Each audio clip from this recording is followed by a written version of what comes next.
Hi, kindergartners. This is a book called Mr. Seahorse, and it's written and illustrated by one of my favorite authors, Eric Carle. There's something really cool about Eric Carle's books. A lot of the times, he writes these wonderful books not only to entertain you, but also to teach you about something, to inform you about something. So in this book, we're going to learn about how some sea creatures behave in the wild through a picture story. Are you ready? Let's read. Mr. Seahorse by Eric Carle.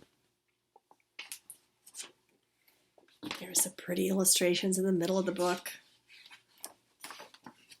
There's our title page, Mr. Seahorse.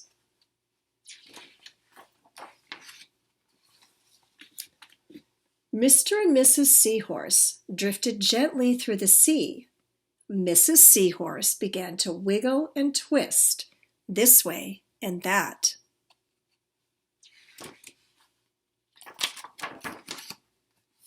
"It's time for me to lay my eggs," she said. "Can I help?" asked Mr. Seahorse. "Oh, yes, thank you," said Mrs. Seahorse, and she laid her eggs into a pouch on Mr. Seahorse's belly. "I'll take good care of our eggs," said Mr. Seahorse. "I promise."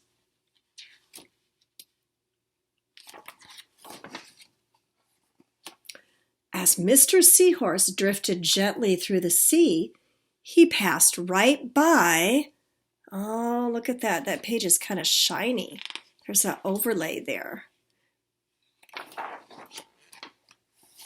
A group of trumpet fish hidden in a patch of weeds. Do you see how they were hidden? There's my page.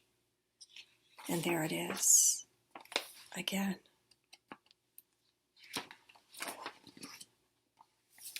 Before long, Mr. Seahorse met another fish. "How are you, Mr. Stickleback?" asked Mr. Seahorse. "Delighted," replied Mr. Stickleback. "I just built a nest, and right away Mrs. Stickleback laid her eggs into it. Now I am taking good care of them until they hatch." "Keep up the good work," said Mr. Seahorse, and swam on his way.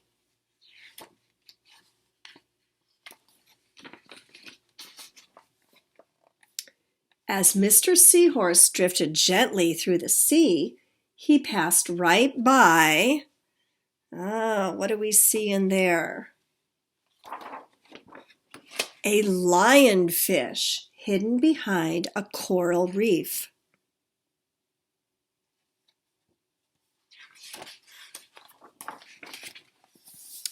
But before long, Mr. Seahorse met another fish. "How are you, Mr. Tilapia?" asked Mr. Seahorse. Mr. Tilapia couldn't answer. His mouth was full of eggs. I know," said Mr. Seahorse. "Mrs. Tilapia laid her eggs. Now you are taking good care of them until they hatch." Mr. Tilapia nodded his head. "You must be very happy," said Mr. Seahorse, and swam on his way.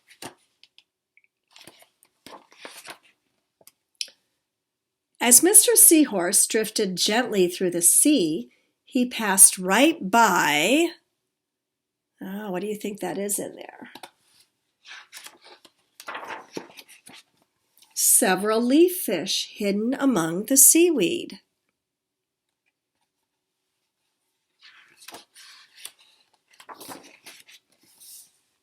But before long, Mr. Seahorse met another fish.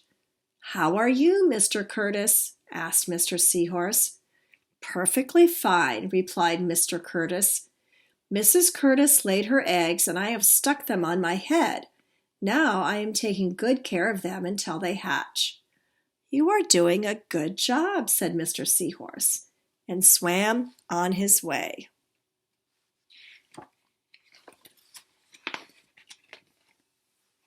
As Mr. Seahorse drifted gently through the sea, he passed right by.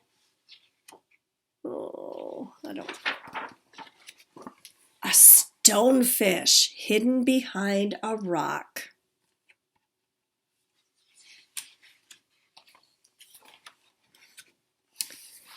But before long, Mr. Seahorse met another fish. "How are you, Mr. Pipe?" asked Mr. Seahorse. "Couldn't be better," replied Mr. Pipe. "Mrs. Pipe laid her eggs along my belly.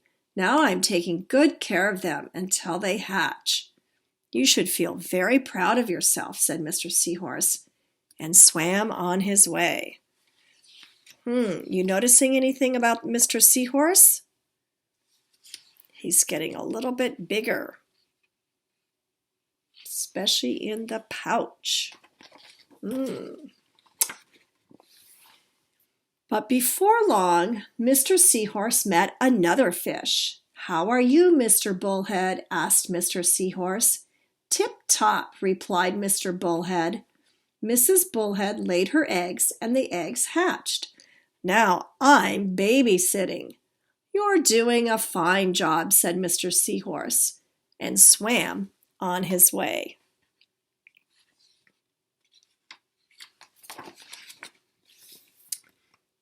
The time had come for the Seahorse babies to be born. Mr. Seahorse wiggled and twisted this way and that. At last the babies tumbled from Mr. Seahorse's pouch and swam away. One baby turned around and tried to come back into the pouch. "Oh no," said Mr. Seahorse. "I do love you, but now you are ready to be on your own." So one of the things that Mr. Carle, Eric Carle, likes to do in his stories that he writes is he likes to write about nature and things that occur in nature. So he wrote this book because he wanted to teach boys and girls that read his book about how these sea creatures, it's the dad or the male species member of the species that takes care of the fish, or as this seahorse did, had them hatch from his pouch. I hope you enjoyed that story.